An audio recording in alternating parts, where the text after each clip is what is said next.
Today we will do the class of how to do split half method reliability in agricultural extension. And already we have discussed about the what is reliability and how many methods are there, like based on stability over time, equivalence, and internal consistency. This is one of the method based on the internal consistency, that is the split half method. And another thing is Cronbach alpha, already discussed in previous video. Okay, so next, what is the split half method?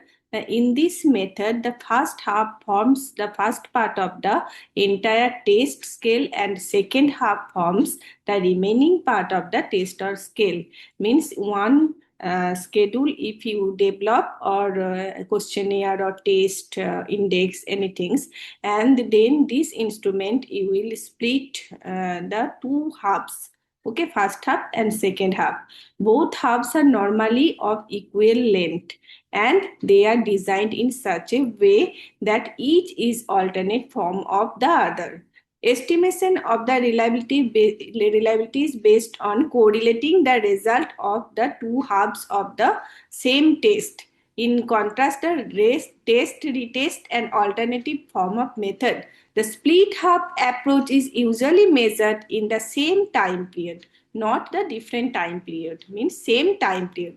The correlation between the two halves test first be corrected to be obtained the reliability coefficient for the whole test.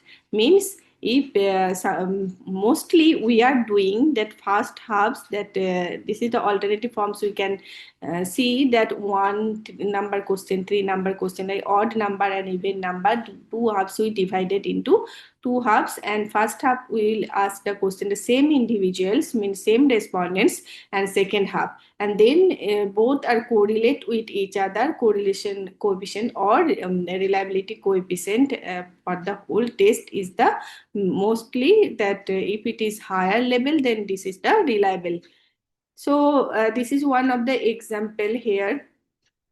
Their item number one here respondents are 5 A, B, C, D, E, and item number 1, 2, 3, 4 they are also that the form of the questions. Okay, then this is the score each student on each item shown in the table above. Split the test. First half odd items we are taking that number 1, 3, 5, 7 like that, and then second half means even number 2, 4, 6 scores we are taking. Here we are giving the example, and then we will arrange in this we add this or first half score for A respondent, second half score for the A respondent, the two halves. Then we got the score of 41 for A respondent, and second half we got the score 34. Then we correlate with each other. That will the same procedure. This is the formula, that n summation xy minus summation x into summation y. Here we are assuming summation x means we are adding the 41 plus 30 like that plus 43, and first up summation y, the 34 plus 26 to plus 39 like that. Then x is the score of first half 1 and y is the score of first half 2. The n is the number of the student, means here number of students are 5. Then you can calculate by your hand. Here we are calculating by hand. Summation x equal to 189, summation y equal to 162. Summation xy means each and every item score we are multiply with the y also, and then we summation here, and summation x square, 41 square, 30 square each score. Then and the y square. Also summation y square 5350. Then we calculating it, and we got the result of the reliability coefficient of 0.95. It is very high, means interpretation is this test or this score test is very reliable, so we can take the result.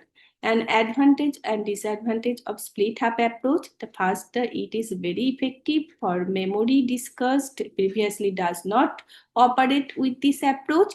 And another is it is a practical advantage is that split hubs are usually cheaper and more easily obtained than the over the time of data. What are the disadvantages of split hub method?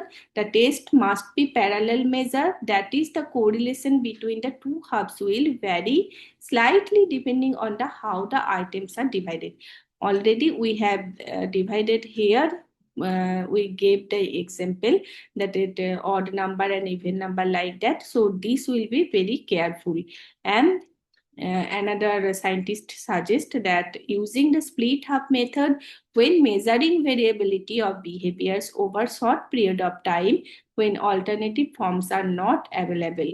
So, for example, the event items can first be given as test and subsequently on the second occasion the odd items are alternative form. So the corrected correlation coefficient between the even and odd item test score will indicate the relative stability of behavior over the time period of time. This is the all about the split up method by manually, as well as you can use this formula in your Excel sheet. But nowadays in Excel sheet there is another SPSS software and other software. There is split up method. You can give the order in split up and then you can do also. But for understanding, it is very important to this. So thank you so much. I will come with inter-data reliability in the next video.